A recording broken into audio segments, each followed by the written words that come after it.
Voici à présent une première compétition belge plutôt originale puisqu'elle oppose des champions de Rubik's Cube, ce casse-tête aux multiples facettes colorées qui était très à la mode dans les années 80. Une trentaine de participants se sont affrontés sur le campus de l'Université libre de Bruxelles. Certains ont fait preuve de beaucoup de talent. Benjamin Tenay. Attention les yeux, ça va aller très vite. Vous qui n'avez jamais réussi à finir un Rubik's Cube, prenez-en de la graine.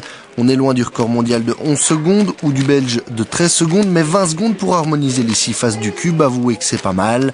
Alors qu'il y a 43 milliards de combinaisons, quelques qualités sont nécessaires. La persévérance surtout, et puis beaucoup de dextérité dans les doigts et une bonne visualisation je pense aussi qui sont nécessaires.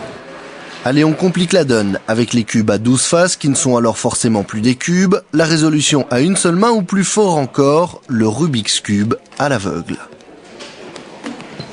Ça développe aussi une vue, je veux dire, pas sur la vie, c'est un peu trop général, mais on se dit que pour tout problème, on peut trouver une solution et que finalement, en réfléchissant, tout est possible.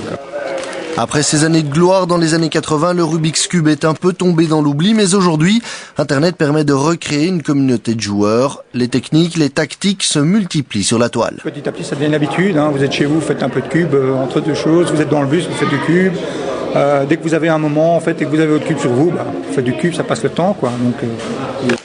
Et en exclusivité, voici l'explication d'un pro de 14 ans.